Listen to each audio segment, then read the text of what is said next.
Este é o Estúdio Aberto, né? Estúdio Aberto, sempre com informações. Eu dizia que a gente traz as notícias aqui, né? Programa ao vivo sempre é assim, né? E o pessoal que está vendo a gente pela JPTV e o portal JP News, né? Saiba que o programa sempre é ao vivo aqui dos estúdios da RPM Rádio. Está aqui comigo o Henrique Heckler. Hoje nós vamos falar também sobre Bola Mar. Fizemos uma grande cobertura no final de semana. Muito bom dia, Henrique. Tudo bom? Bom dia, Adriano. Bom dia aos ouvintes da RPM e também da JPTV. Esse final de semana aí foi cobertura no Bola Mar, né, na Arena em Tramandaí, onde ocorreu a primeira rodada do Bola Mar 2014, né, a primeira fase aí do Bola Mar de 2014. Nós temos aqui da região do Vale do Caí 7 equipes disputando o torneio. Certo. E onde a JPTV cobriu esses 7 jogos aí, né? Acompanhou as 7 equipes da região aqui do Vale. Maravilha. Temos aqui várias notícias aqui do Bola Mar. Daqui a pouco a gente vai ampliar um pouquinho mais. Temos também uma foto aqui tirada nos estúdios da RPM lá no Bola Mar, com o ex-jogador do Grêmio, campeão mundial, o China, né? O China, ele faz parte da comissão organizadora, né, do Bola Mar 2014. E ele esteve na arena. Ele é muito amigo do Clóvis Duarte, o nosso comentarista das transmissões, onde ele participou ao vivo da transmissão, né, pela JPTV, e também acompanhou alguns jogos, né, do Bola Mar 2014. Tá certo. Bom, Henrique, esse ano tivemos algumas mudanças no Bola Mar positivas, né? Tivemos cobertura em alguma das arquibancadas, né? Isso. A gente ficou no acesso ali da imprensa, onde ao nosso lado tinha torcedores também, dos dois lados. Era 1 quilo de alimento perecível na entrada daquele acesso. E os outros acessos das arquibancadas eram gratuitos. No sábado tivemos um dia bastante nublado, com o início da manhã com um pouco de chuva, mas isso não impossibilitou que a torcida das equipes estivessem presentes na arena. O início do primeiro jogo foi às 9h55, entre Alegria e Chelsea. Tivemos uma grande presença da torcida de Montenegro na arena, Adriano. Certo. Como é que foram os resultados, então, das equipes, as 7 equipes do Vale do Caí, na estreia do Bola Mar 2014, Henrique? Pois então, primeira rodada no sábado, dia 25. Primeiro jogo primeiro jogo da equipe aqui do Vale do Caí foi o Chelsea de Montenegro versus o Alegria Futebol Clube. O Chelsea venceu aí por um resultado de 3-1. Em seguida tivemos Maratá e Riozinho. O Maratá empatou o jogo no tempo normal em 2-2, e nas cobranças de pênalti aí teve uma boa cobrança de pênalti e fez o placar de 1-0. Isso é um fato interessante, que no tempo normal, no empate, depois a disputa vai para os pênaltis. E os pênaltis acontecem da seguinte maneira: é uma cobrança para cada equipe, a que fizer ganha, e assim acontece. Chutou, fez o gol, mata-mata, mata-mata nos pênaltis. Quem errar tem o resultado aí, uma derrota.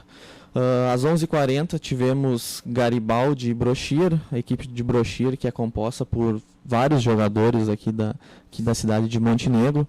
A maioria dos jogadores são compostos por montenegrinos. Fez uma bela partida, aí, fazendo uma goleada de 5-2 na equipe de Garibaldi.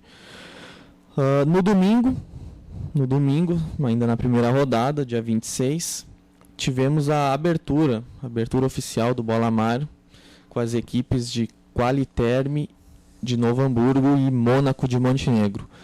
Tivemos um atraso mais ou menos de 40 minutos em razão da abertura. Tivemos a presença da Brigada Militar, de algumas autoridades, do organizador Nereu Maidana. Também tivemos a presença do prefeito Paulo Azeredo, de Montenegro, vereador Márcio Miller e demais autoridades, né? Então, o jogo da abertura oficial começou por volta das 11h30, mais ou menos, entre Qualiterme e Mônaco, onde a equipe de Qualiterme venceu o Mônaco por 1-0. Um jogo bastante disputado, duas equipes muito fortes.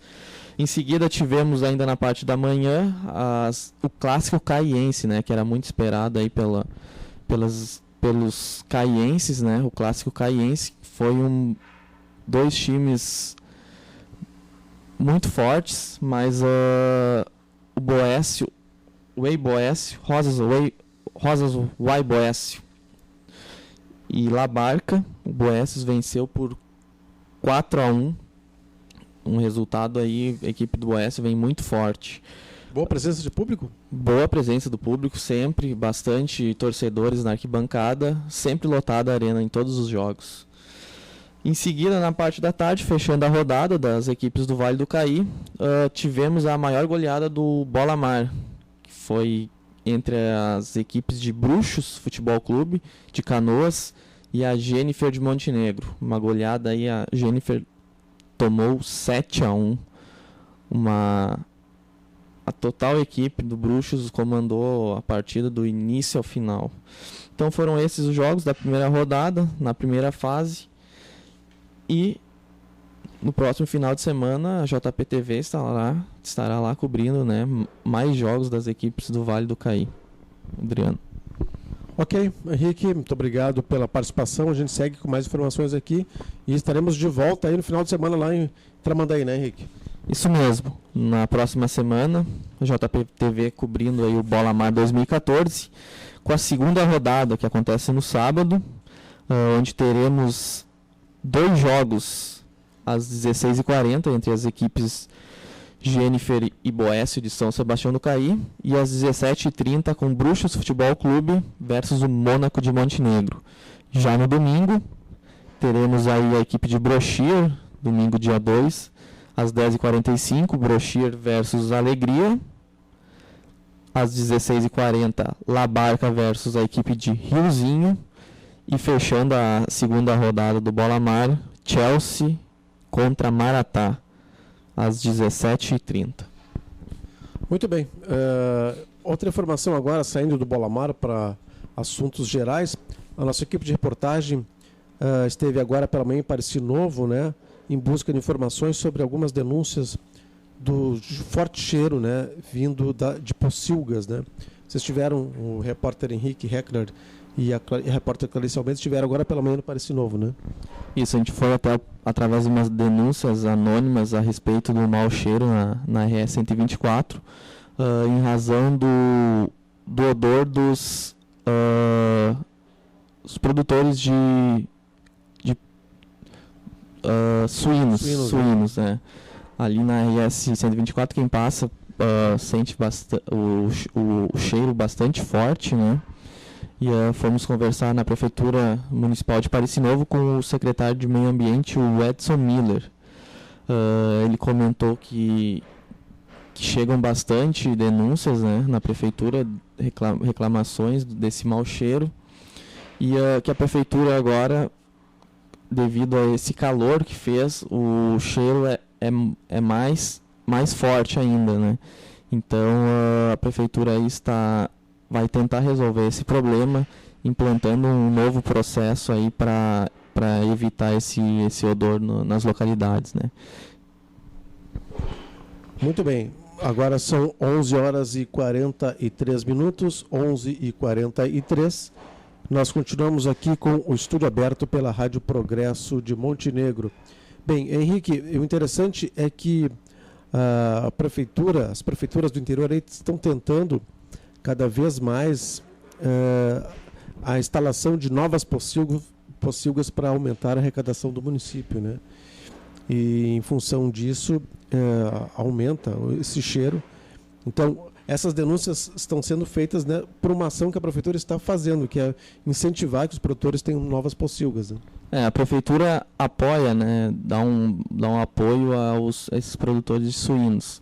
tem todo um orçamento que é repassado a eles, com ajudas como de caminhão e distribuição do resíduo, né? No caso, o Edson Miller comentava que a prefeitura fornece um caminhão para isso e que esse resíduo não tem saída. Muitos usam um lonão, um buraco com lonão, e onde esse resíduo é despejado. Então, devido ao vento ou dependendo da direção do vento, traz esse mau cheiro, né, nas proximidades das residências aí. Tá certo. Bom, Henrique, obrigado pela participação aqui. Até a próxima, ok? Obrigado, Adriano. Uma boa tarde a todos. Ok, obrigado. A gente continua com informações aqui. O portal J Pneus informa que interessados em triagens de material reciclados reúnem em galpão. Estiveram reunidos na localidade de Potreiro Grande com os interessados em participar da cooperativa de trabalho para triagem do material reciclável, os representantes das Secretarias Municipais do Meio Ambiente, Gestão e Planejamento, Administração e também a SMAD. O encontro aconteceu no futuro galpão de triagem de resíduos do município. Esta foi uma das reuniões para debater as políticas de trabalho da cooperativa e também o termo de cooperação entre o município e a cooperativa. O objetivo principal foi motivar os futuros cooperados, mostrando que o local de trabalho oferecerá as devidas condições para a realização dos trabalhos de forma digna. Haverá outras reuniões em breve buscando a formalização da cooperativa. Portanto, essa reunião foi realizada em Potreiro Grande, interior de Montenegro. 11h46, agora a notícia que vem de Brasília. Há uma resolução da Anvisa, publicada hoje no Diário Oficial da União, suspendeu em todo o território nacional a fabricação, a distribuição, o comércio, a divulgação e o uso do produto Zene Progress defrisagem temporária, usando para alisamento temporário de cabelos. O alisante é fabricado pela empresa Cosmet Indústrias e Cosméticos de Medicamentos Sociedade Anônima.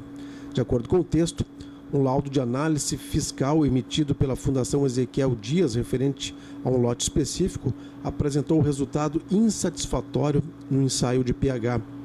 Ainda segundo a Anvisa, o produto não possui registro. A agência determinou que a empresa promova o recolhimento do estoque existente em mercado de todos os lotes do produto. A resolução entra em vigor na data da publicação, nesta segunda-feira, dia 27. Lembrando que o nome do produto é o Zene Progressive Defrisagem Temporária, usado para alisamento temporário de cabelos. Aí a dica do programa Estúdio Aberto para as pessoas que usam com frequência essa estratégia aí de alisamento, principalmente, logicamente, as mulheres, né? Principalmente e, logicamente, as mulheres que usam em maior número essa questão do alisamento. Bem, agora 11h47, o pagamento da folha de janeiro dos segurados do Instituto Nacional de Seguro Social, o INSS, tem início hoje, dia 27. Os depósitos começam a ser liberados nessa tarde para quem recebe até um salário mínimo e possui cartão com final 1, desconsiderando-se o dígito. Para quem recebe acima do mínimo, o pagamento começa a ser depositado no dia 3 de fevereiro, portanto, na próxima segunda-feira. Os depósitos da folha de janeiro já vêm com os valores reajustados de acordo com o mínimo vigente, que é de R$ 724. E com a inflação para quem recebe acima do salário mínimo, o índice de reajuste para os beneficiários do INSS com valor acima do salário mínimo foi de 5,56%. Os dados foram utilizados pelo INPC de 2013, medido pelo Instituto Brasileiro de Geografia e Estatística, o IBGE. Portanto, essa notícia parte dos vencimentos dos aposentados sendo pago hoje e parte sendo pago na próxima segunda-feira, dia 3 de fevereiro. Agora, 11h48, os institutos de meteorologia estão prevendo aí muito calor nesse início de semana.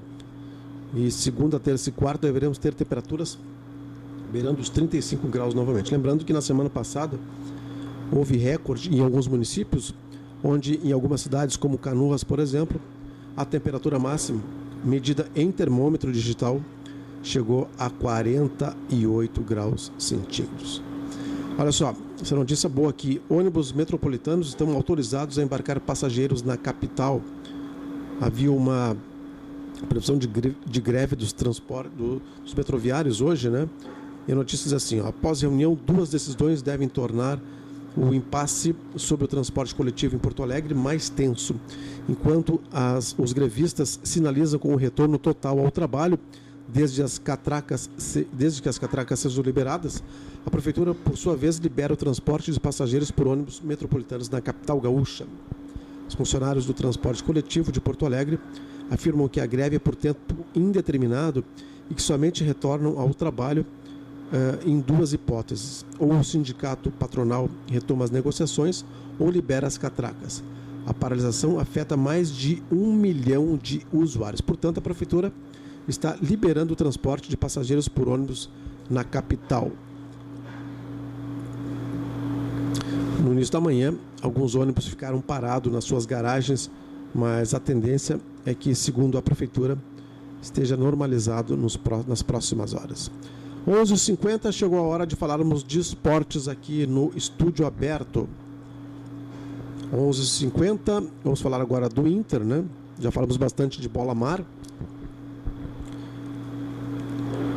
O Inter enfrenta o São Paulo de Rio Grande com mescla entre sub-23 e os reservas do grupo principal. Essa notícia está aqui publicada no Clique RBS.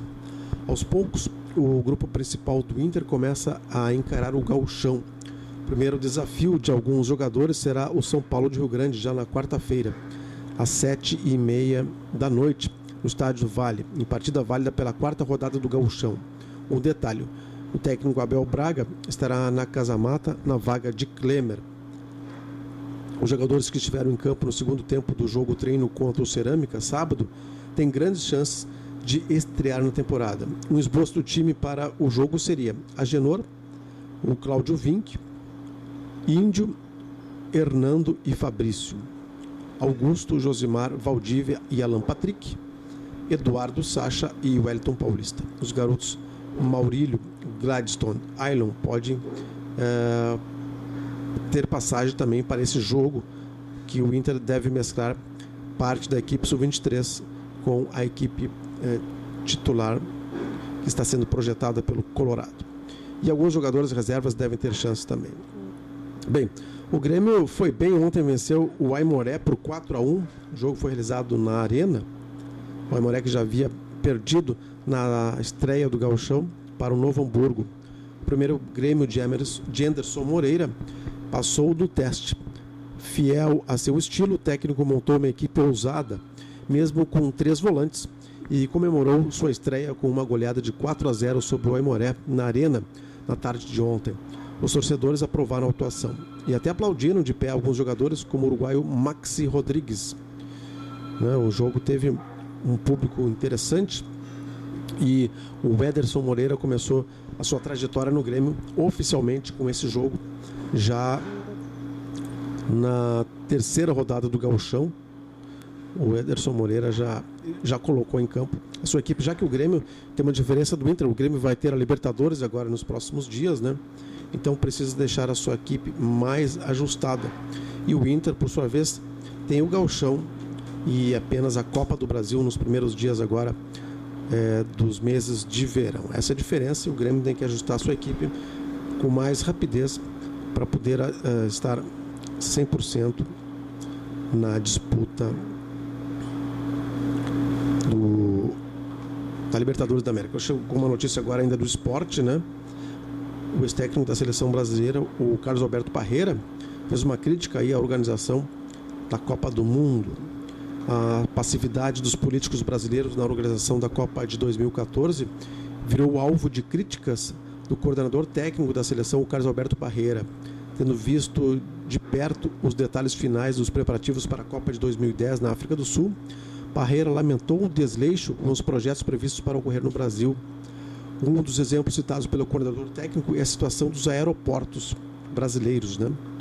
Ele disse assim: a gente queria tudo para a Copa, mas para a Copa foi um descaso total. Vejo que os aeroportos Cumbica, Galeão, Viracopos, Brasília e Confins vão ser licitados a partir de março, 3 meses antes. É uma brincadeira. fomos indicados há 7 anos e só agora vão licitar os aeroportos? Indagou aí o Parreira. Em relação ao clima tenso por causa dos protestos esperados durante o Mundial, Parreira garantiu que, assim como a Copa das Confederações, os jogadores vão procurar não se envolver. A declaração dada aqui pelo ex-técnico da seleção e hoje coordenador técnico da seleção, que trabalha com Luiz Felipe Scolari, o Carlos Alberto Parreira, que foi campeão mundial com a seleção em 94, né, que tinha aí o Dunga e o Romário como os grandes astros daquela equipe. O Dunga, que era o capitão, e o Romário como grande goleador da seleção de 1994. 11h55, essa notícia aqui, ela toma conta, é do Rio Grande do Sul, mas toma conta de todos os jornais e sites do país. Parentes de mortos na Boate Kiss protestam em frente ao Ministério Público. Aos gritos de chega de rolo, o MP tem fatia nesse bolo. Cerca de 100 manifestantes fizeram uma caminhada no centro de Santa Maria até a sede do Ministério Público. Os manifestantes ligados ao movimento do luto à luta pedem uma resposta do órgão às provas colhidas pela polícia que poderiam indiciar servidores públicos da cidade, inclusive o prefeito César Schimmer, por improbidade administrativa. A segurança do Ministério Público foi reforçada por soldados da Brigada Militar, mas não houve confrontos. Um grupo de mascarados também acompanhou o protesto. Hoje a tragédia na Boate Kiss, que causou a morte de 242 pessoas, completa 1 ano. O prédio do Ministério Público permaneceu fechado durante o ato. Os manifestantes fecharam a rua e ameaçaram ocupar o local se o Ministério Público não acolher a denúncia contra os servidores. Só queremos justiça para os nossos filhos. O Ministério Público tem que fazer a sua parte, disse Flávio José da Silva, um dos líderes do grupo que perdeu a filha de 22 anos de um incêndio. Os manifestantes penduraram balões brancos em frente ao prédio do Ministério Público, pedindo justiça às 242 vítimas. Eles pretendem ficar no local até serem recebidos. Portanto, essa guarda reforçada lá no Ministério Público de Santa Maria, e há esse protesto muito grande. 11h57, continuamos agora com notícias nacionais.